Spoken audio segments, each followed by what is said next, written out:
Hola, mi nombre es Gerardo Castellón González y en este video voy a explicar cómo funciona el código que se creó en MATLAB para poder modelar el comportamiento del motor Stirling y graficarlo, además de poder calcular la eficiencia con la que trabaja y también poder graficarla. Primero, en el código se establecen los comandos de clc, clear y close all para que cada vez que se inicie el código, este empiece desde cero. Después se inicializan las variables de volumen inicial y volumen final, que están medidas en litros.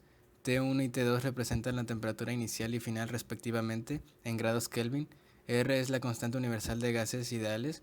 N es el número de moles que nosotros encontramos que hay en nuestro motor Stirling.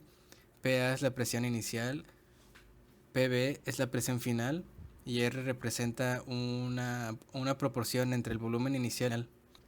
Creamos el vector VAB con el comando linspace con las variables de BA y BB para que se cree el primer vector de volumen. Y el comando linspace crea un vector y el número 100 representa el número de datos que va a haber dentro de ese vector. Después se crea el vector PAB que va a contener el cambio de presión a temperatura 1 y se crea por la fórmula N por R por T1 entre VAB.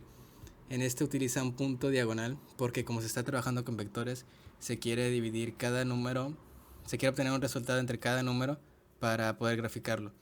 Y después se crea el vector T12 que representa el incremento de la temperatura desde T1 hasta T2 utilizando 100 datos entre esas dos variables.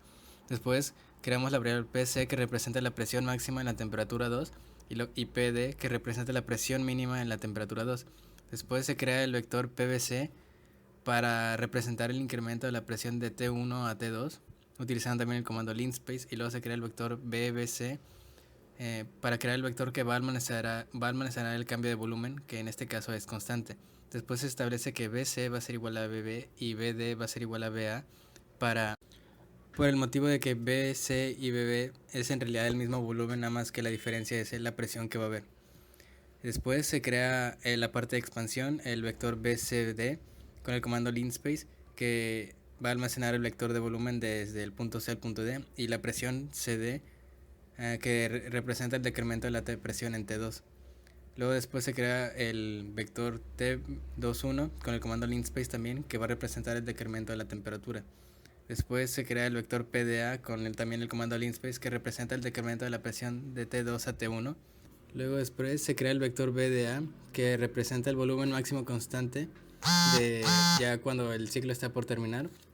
Después de realizar todo esto, pasamos a calcular la eficiencia del motor Stirling. Utilizamos un subplot donde vamos a colocar dos gráficas y para calcular la eficiencia simplemente utilizamos la ecuación de EF que representa la eficiencia es igual a 1 menos T1 entre el vector T12 para obtener la eficiencia a lo largo de todo el cambio de temperatura.